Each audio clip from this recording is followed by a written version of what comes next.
Hello दोस्तों, welcome है आप सबका इस दूसरे वीडियो में। और हमारे इस चैनल को आपने बहुत प्यार दिया मेरे पहले ही वीडियो में, इसके लिए आप सबका तहे दिल से शुक्रिया। और चूंकि ये एक इंग्लिश स्पीकिंग चैनल है और अभी बेसिक से हम लोग लेके चल रहे हैं, एक बेसिक स्टेप जो हमें लेना था वो हम ले चुके हैं, उसकी शुरुआत हो चुकी है। और उसी के सिलसिले को आगे बढ़ाते हुए आज का ये वीडियो, जिसमें हम आपको टेंस की पूरी जानकारी देंगे। और जिनको ये टेंस बहुत ज़्यादा हुआ लगता है, चाहे वो स्टूडेंट्स हों, चाहे वो अपनी पढ़ाई पूरी कर चुके लोग हों जो इंग्लिश स्पीकिंग करना चाहते हैं, उनके लिए मैं ये बताना चाहूँगा ख़ास तौर से कि ये बिल्कुल भी हवा नहीं है।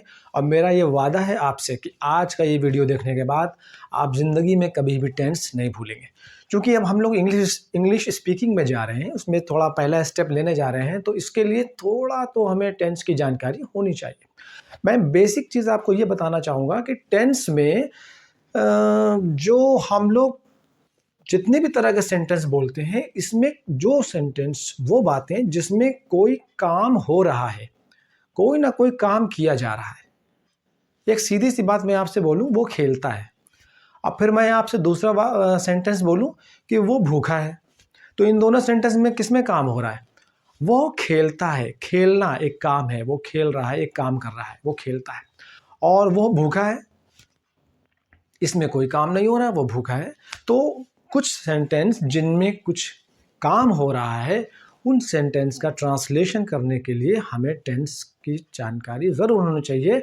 और आपके सामने जो भी अभी मैं बताने जा रहा हूँ, जिस तरीके से मैं बताऊँगा, वीडियो के एंड तक देखिएगा और आप कभी भी टेंस को नहीं भूलेंगे। दोबारा देखिएगा।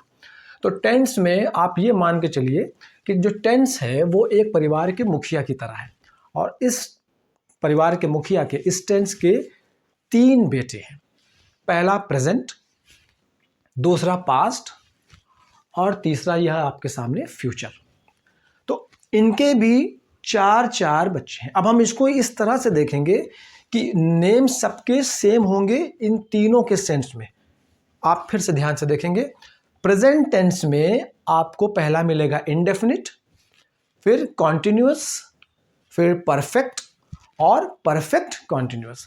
अगर हम प्रेजेंट के साथ इनको बोलेंगे तो present indefinite, present continuous, present perfect continuous. यही हम पास्ट में बोलेंगे तो past indefinite, past continuous, past perfect continuous.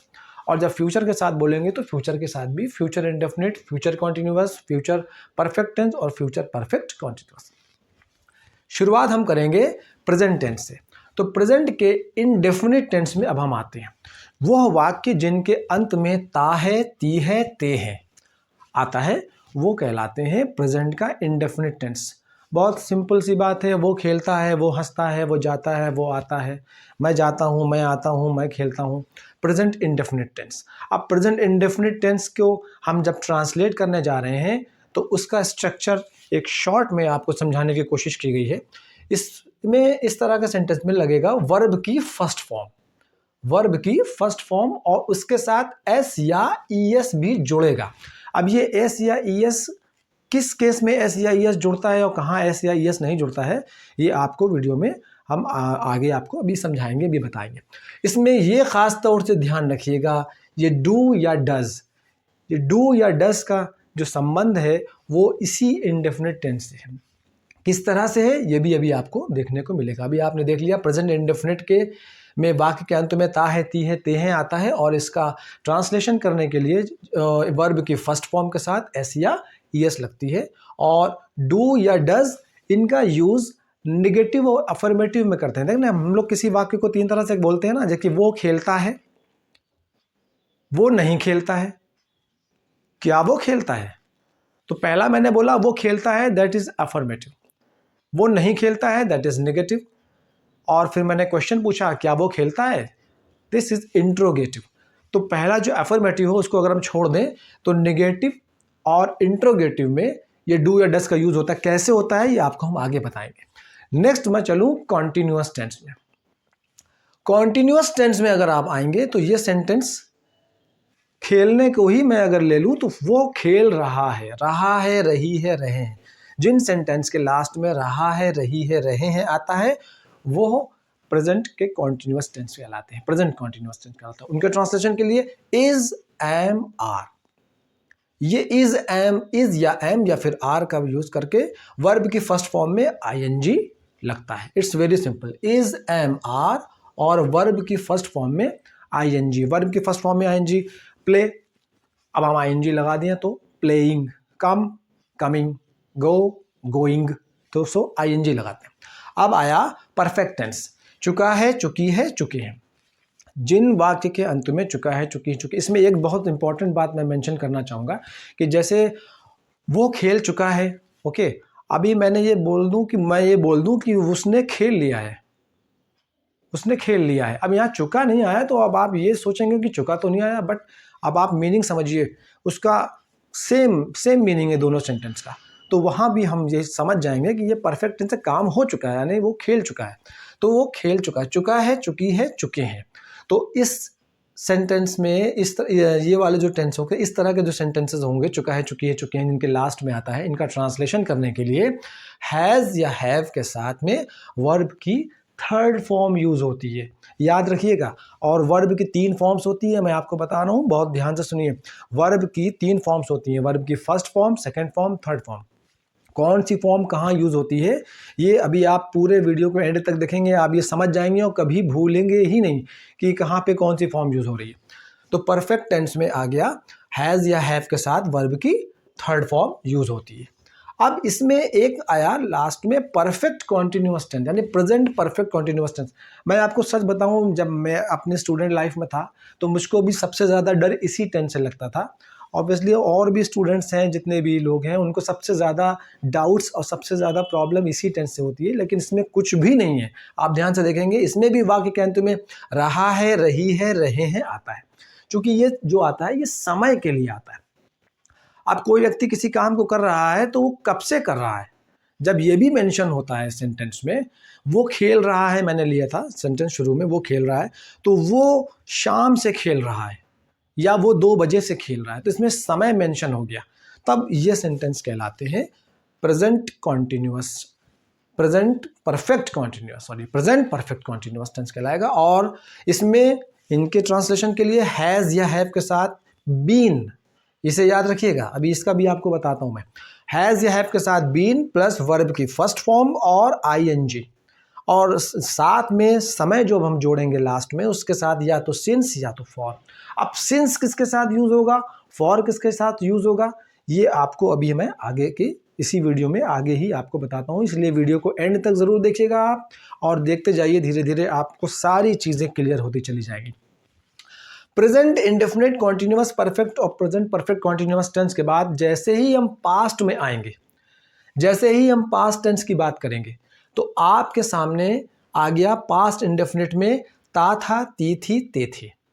इसका ट्रांसलेशन करने के लिए वर्ब की सेकेंड फॉर्म, वर्ब की सेकेंड फॉर्म, ये बहुत इंपॉर्टेंट चीज़ है, इसके नोट कर लीजिए कि ये जो 4, 4, 8, 4, 12 टेंसेस में इकलौता टेंस पास्ट का इंडेफिनिट है जिसमें वर्ब की सेकेंड फॉर्म यूज होती है, बाकी किसी टेंस में सेकेंड फॉर्म का कोई यूज नहीं होता, पास्ट इंडेफिनिट में ही वर्ब की सेकेंड फॉर्म यूज होती है। और जब हम नेगेटिव में जाते हैं या इंट्रोगेटिव में जाते हैं इसी तरह का सेंटेंस में, तो तब वहाँ पर डिड का यूज होता है।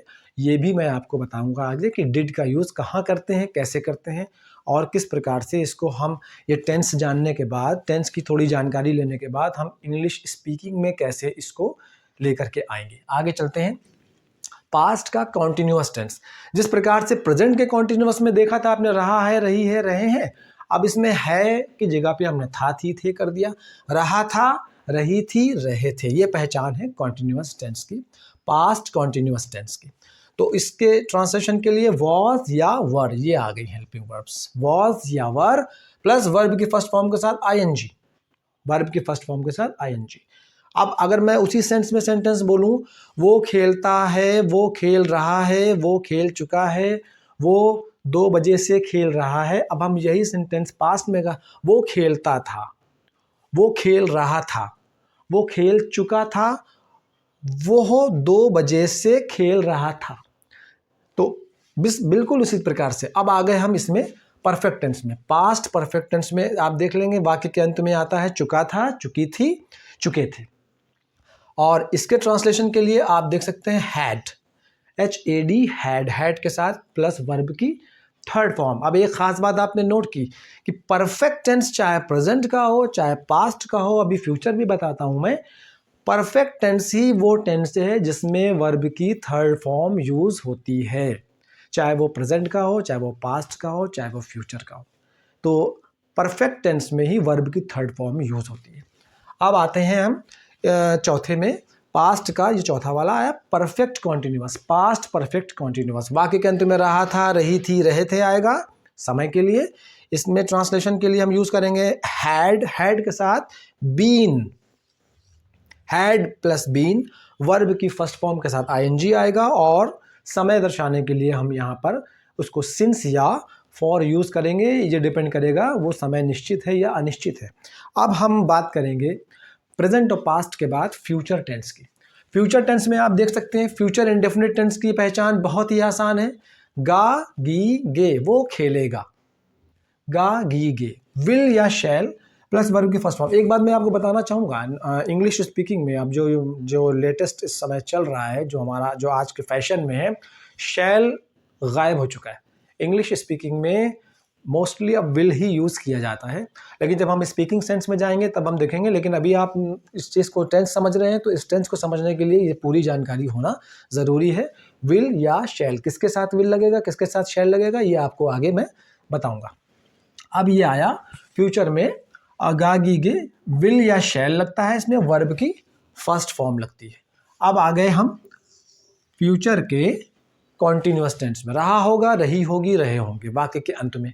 अब इसमें विल या शैल के साथ बी, जी हाँ, विल या शैल के साथ बी जुड़ेगा और वर्ब की फर्स्ट फॉर्म आएगी, वर्ब की फर्स्ट फॉर्म के साथ ING।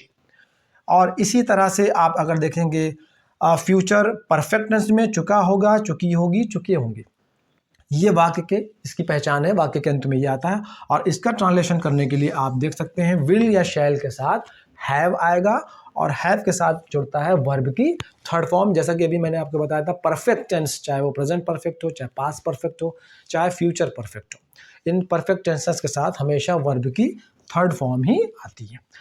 तो अब आ गया सबसे लास्ट में हमारा future perfect continuous tense. Future perfect continuous tense में फिर वही सेंटेंस मैं उठाता हूं जो मैंने सेंटेंस लिया था, वह खेल रहा होगा, तो यहां समय मेंशन कर देते हैं, वह 2 बजे से खेल रहा होगा। That is called future perfect continuous tense. अब इसमें आप देख सकते हैं वाक्य के अंत में रहा होगा, रही होगी, रहे होंगे समय के लिए। अब इनका ट्रांसलेशन करने के लिए आप ध्यान से देखें, विल या शैल के साथ हैव प्लस बीन, बीन जुड़ेगा और उसके बाद वर्ब की फर्स्ट फॉर्म के साथ ING, और समय निश्चित या अनिश्चित यदि है तो उसके लिए सिंस या फॉर का यूज करेंगे। इसके लिए मैंने आपको बताया, मैं अभी आपको आगे बताऊंगा। इस प्रकार से हमने देखा कि ये 12 तरह के ये जो टेंसेस आपने देखे, ये वाकई हम जब इंग्लिश स्पीकिंग के अगले स्टेप में जाएंगे, ये जब बेसिक स्टेप जो हमने बढ़ा दिया है पहला कदम इसमें, जिसमें हमने आज आपको टेंस की जानकारी दी है, तो आप ये देख सकेंगे कि जो सेंटेंस इतनी तरह से बोले जा सकते हैं, एक ही सेंटेंस 12 तरह से बोला जा सकता है। और स्पीकिंग के टाइम पे हम लोग कितनी तरह के सेंटेंस बोल जाते हैं ये हम लोगों को भी पता नहीं होता, लेकिन अब पता होगा।